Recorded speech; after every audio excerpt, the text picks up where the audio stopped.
చెప్దాం.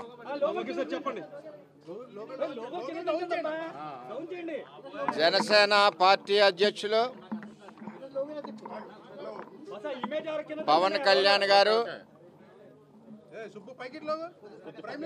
మరి రాష్ట్రంలో ఓటు చీలకూడదని చంద్రబాబు నాయుడు గారు పవన్ కళ్యాణ్ గారి యొక్క ప్రయాణంలో రాష్ట్ర ప్రజలందరూ కూడా ఓటు చీలకూడదని ఒక ఆలోచనతో ఈరోజు కూటమిని భారీ మెజార్టీ సుమారు 130 సీట్లు పైచీలకు ఇప్పటి వరకు 6వ రౌండ్ 7వ రౌండ్ నడుస్తుంది.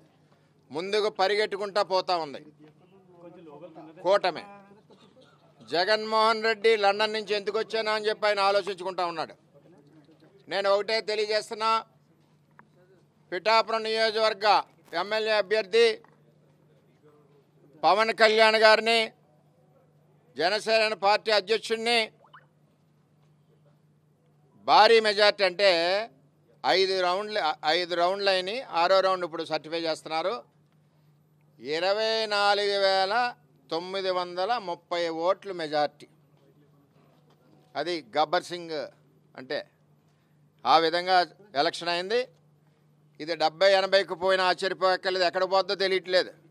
భయోమని పోతా ఉంది. ఎక్కడికెక్కడ ఏ రౌండ్ చూసినా 2,000, 3,000, 4,000, 5,000 ఆ విధంగా పరిగెడతా ఉంది. ఇంకా సొంత గ్రామాలు ఉన్నాయి, ఇంకా ఎక్కువ మెజార్టీ వస్తుంది.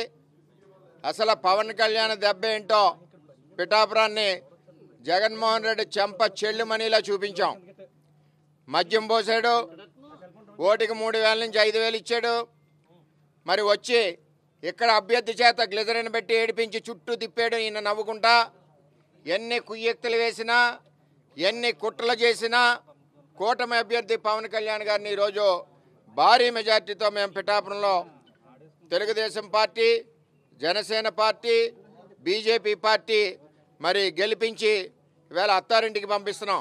ఆయన సినిమా స్టైల్లో చెప్తున్నా, అత్తారింటికి దారేదంటే అమరావతి అసెంబ్లీ. ఆల్రెడీ బయలుదేరుతూనే ఉన్నాడు. టచ్ చెయ్యి చూడాలన్నాడు జగన్మోహన్ రెడ్డి. రా దమ్ముంటే నీవు పులివెందుల్లోనే నువ్వు 4,000తో ఉన్నావు, 5,000తోటో. అంచేత ఎట్టి పరిస్థితుల్లోనూ కూడా మరి జనసేన పార్టీ అధ్యక్షులు పవన్ కళ్యాణ్ గారు పిఠాపురంలో 70-80 వేలు పైచీలకు 1,00,000 వరకు మెజార్టీతో వస్తారని, మరి ఈరోజు ఏదైతే కూటమి ఉందో అధికారంలో ఉంటుందని